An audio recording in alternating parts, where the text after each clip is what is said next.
Hey guys, it's Brick Thunder, and today we're going to be building a stone prop podium that you can use to display your animatronics in a cool, creepy way.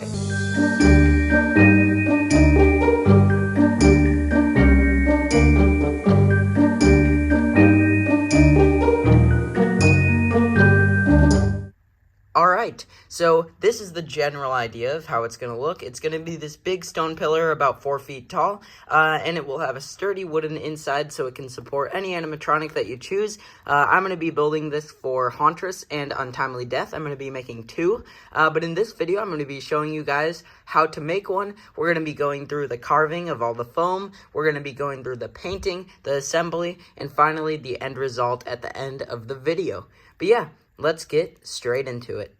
Okay, so here is where it all starts. I've broken a 8x4 piece of foam, insulation foam, into 4 separate pieces because we need 4 sides for the build. So all I do here is I take this Sharpie and make these lines right here. They're about 5 inches apart, give or take. It doesn't need to be perfect because rocks really won't be.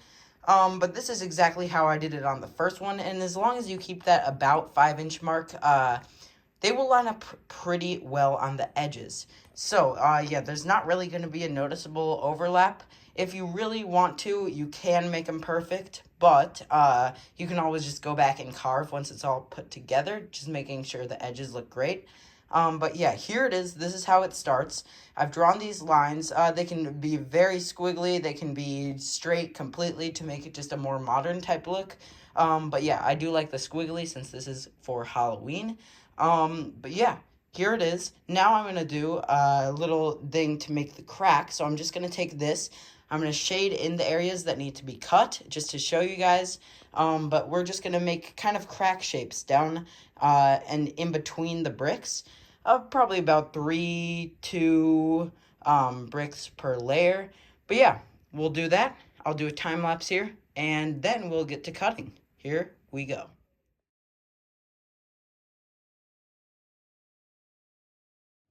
Alright, now that we have the brick texture done, now we are going to cut. So we have the full layout, we just need to follow those lines. We can go a bit off if we think it looks a bit weird in some spots, but usually this turns out looking really, really cool once you're done cutting it.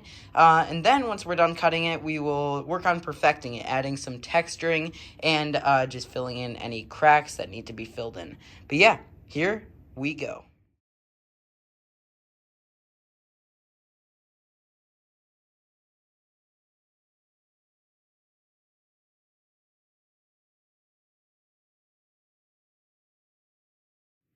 Alright, so now I have all the divots in the bricks cut out. So now it is time, like I said, to go onto the heat gun for texturing. So the heat gun does a few things. It does some nice texturing, as you'll see in a minute. But it also compacts the foam down almost like a centimeter to maybe even a ½ inch as to where it gets super tough, super strong, super weatherproof. I really like that. And then, yeah, like I said, really nice texturing. Definitely good to do for a stone brick look. So, yeah, let's go onto the heat gun. Here we go. And you can see I did half, and there's a big difference here. So a lot of people use this strategy on foam. All you do is you take a heat gun you can find at pretty much any hardware store for pretty cheap too, surprisingly cheap, only about 20 to 30 bucks. And then you get this awesome texture. Here it is next to the normal foam, much more smooth versus the heat gunned, much more rigid and rock-like. So I am going to do a little time lapse showing you guys that, but then I'll get to doing that on all 4 of the walls, and we'll continue onto the painting. Here we go.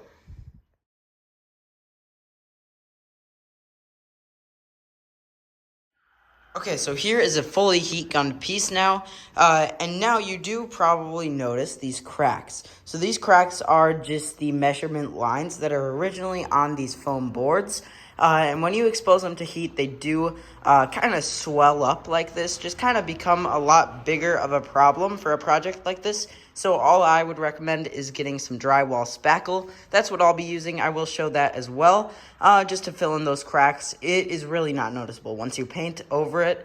But yeah, with that drywall spackle, it very much helps and just disguises those even more. But yeah, like I said, when you paint it, those really won't be noticeable in the end.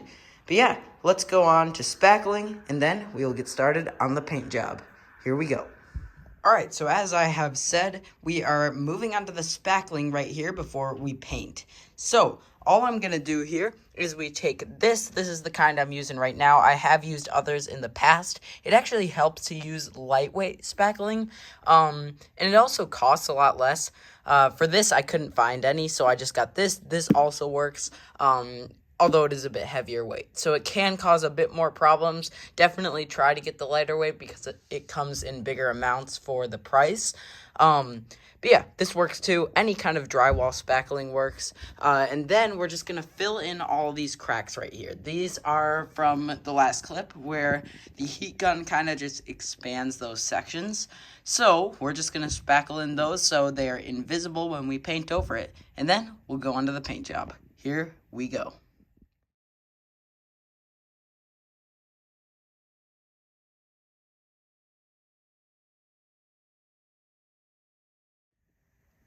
Alright, so that's it for the spackling. If you are using this pink kind, don't worry, it will dry white, allowing it just to not show through any paint.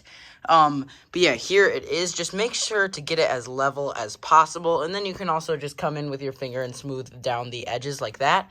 But yeah, as long as it's level, it is going to make it so much cooler, and a lot more realistic, because you won't have big cracks through the foam, which end up just looking a bit weird on the pillars. But yeah. Here we go. Let's go to the paint job.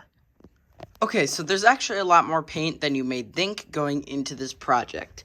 So, our first thing is a light gray base coat. You can change this if you want a darker look, but I think the light gray look looks pretty cool, especially in nice lighting. So, you take this light gray, and we're just gonna, like I said, make a full base coat. And then after that, I'll show you guys how to do the bricks realistically. We're gonna use some dirt, so some brown. We'll use some darker gray for the cracks, and we'll use some green as the moss type look. So, let's start on our base coat. Here we go.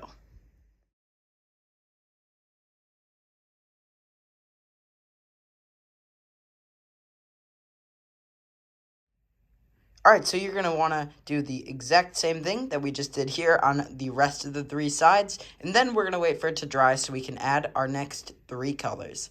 Alright, we'll be right back. I've now completed all of the darkening of the cracks. I have all four right here stacked up. And now it's time to actually detail these stones. So we add the brown and the green to give that finishing touch to make it look more like stone. But yeah, then we can piece it all together and see our final product. So yeah, let's do that detailing now. Alright, so now I have the full detailed look. We have the green type moss plus the brown for the dirt. And overall, this just gives it that more detailed look. So I have all four of the sides glued together now. And now, as you can see, I'm starting on the spackling. So now we take the spackling just to make it look more smooth. These transitions are kind of a big gap right here. So we do want to make that more smooth. So I'm going to go along all four sides doing that. And it also gives the effect that the stones are just one stone instead of two separate carvings. So yeah, let's do that now, and then we'll come back to paint those little gaps back so they just blend really nicely. Alright, so now I have painted over the spackling, and the spackling looks a lot more fleshed out now. So as you can see, they kind of look more like one brick, especially if you're viewing it from further away. But I'm just going to go around it here to show you guys. All four sides are completely just covered in paint now. So that just blends it really well. And now our final step up here for the actual foam is this. So these are the top skirts for the pillar. I have just some clamps on them right now as they're done, or as they're finishing drying. I just use Gorilla Glue to attach these parts. As you can see, there's a bit more cracks that we're going to have to do with spackling and paint, but there they are. So now you can kind of get an overall feel with what it's going to look like, but that is going to finish it for all the foam. Then our next step is getting the wood up here for the platform for the prop. Then we have a lantern to put right here. Then we finally carve out this section to put our year, and eventually we'll turn that into a drop window. So yeah, now we're gonna wait for this to dry, and as soon as this is done drying, I will fix up these little cracks on all the little sides, and then we will get started on our next few things. All right, I have the top and 4 sides now spackled. So now our next step while I'm waiting is I am going to actually paint the 2x2 piece of wood that goes in the top here. And then that is just supported by 4 legs, which we'll do later.